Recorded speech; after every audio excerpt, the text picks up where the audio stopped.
Madame, Monsieur, bonjour, bienvenue au Media Lab, le plateau télé de l'Université catholique de Lille. Aujourd'hui, on va parler droits de l'homme, sécurité et développement avec Ioannis Panoussis et Valentina Volpe. Une formation, c'est tout de suite.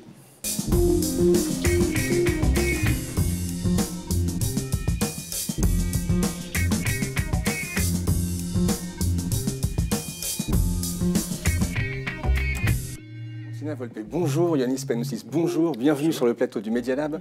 On va parler aujourd'hui d'un master en droit international et européen, parcours droits de l'homme, sécurité et développement. Alors avant toute chose, Ioannis, vous êtes docteur en droit, Valentina également. Ioannis, vous êtes doyen de la faculté de droit à l'Université catholique de Lille.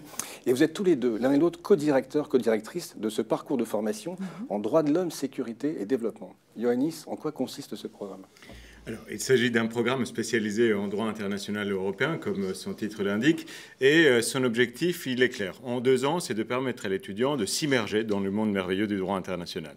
Le premier semestre de la première année, il a pour objectif de permettre à l'étudiant de comprendre les grands principes du fonctionnement de la société internationale. Le second semestre, il est là pour lui permettre de découvrir les différentes branches spécialisées du droit international public. Et enfin, la deuxième année, le Master 2, lui, il est spécialisé en droit de l'homme.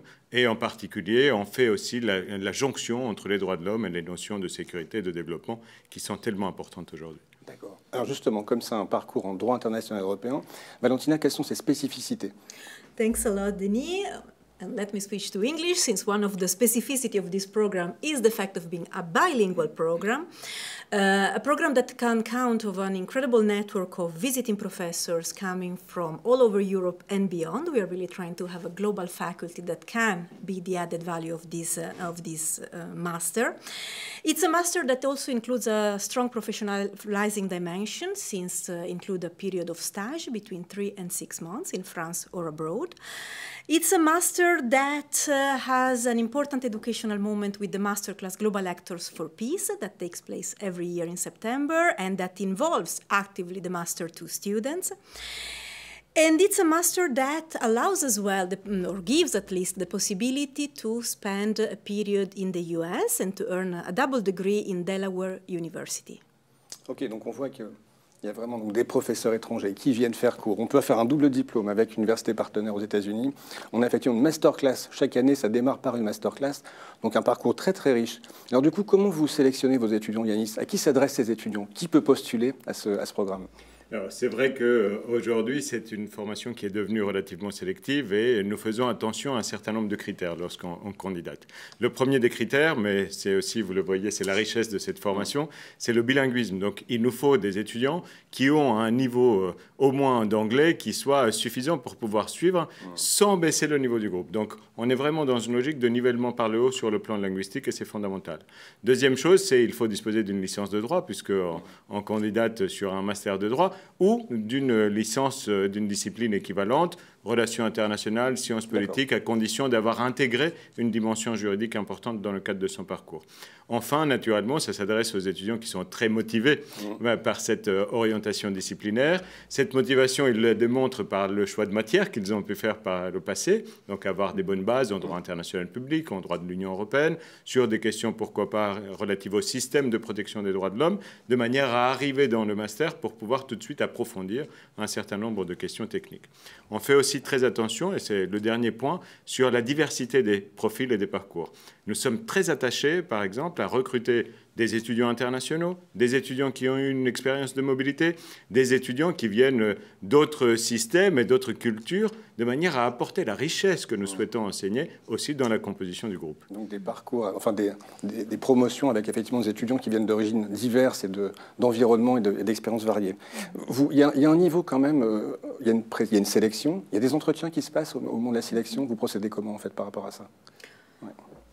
Comme vous voulez. Okay. Yes, definitely. There is a careful reading of the dossier of the students, where it's really important the CV, as Ioannis meant, so the kind of experience the students, the added value that they can bring to the master. Linguistic proficiency is an important standard to take into consideration, but overall I would say motivation is what makes us really choose a candidate for our master. Okay. Alors, sur ça, je me permets de rebondir parce qu'on peut avoir le coup de cœur avec des candidats. Et c'est quelque chose qui nous tient toujours à cœur. Les étudiants aujourd'hui sont particulièrement stressés lorsqu'ils arrivent à candidater en Master 1 parce qu'ils se disent « j'ai eu 13,8 de moyenne, mon voisin a eu 14 ». Mais s'il a eu ce petit plus en plus dans son dossier, ben, on va le repérer et l'entretien, il sert aussi à ça. Regardez le CV, enfin, le CV également et la motivation. Super. En général, ça prépare à quel type de grands métiers? Quelle famille de métiers ou quel débouché, comme on dit, prépare ce programme? For sure, is a master that has an important global vision and international vision. So probably if you want to enter in this master is because you imagine an international career in the future. And this international career can also be a domestic career with an international focus in any case, is meant to open new doors like the one of international organizations, NGOs, think tank, or why not, international law firms working in international law and human rights. But we are also very careful to support students who may be interested in a research path. So it's also important to know that students who may be interested in academia, so to pursue with a PhD path after that, there is this possibility, and we strongly encourage that. In the past, we had the opportunity to send our students to very important research centers in Europe and to continue this kind of vocation. Ok, donc les champs sont ouverts. Le monde du public, des ONG, des organisations internationales, les entreprises aussi, c'est vrai, à dimension internationale, qui ont de plus en plus besoin de jurys spécialisés sur ces questions en droits de l'homme. On le voit encore plus en ce moment. Et effectivement, pourquoi pas une poursuite d'études avec un débouché en termes de doctorat en droit et autres travaux de recherche. Merci beaucoup. On retrouve toutes les informations sur le site de la fac. Merci à vous, merci à tous et à très bientôt sur les ondes du Media Lab.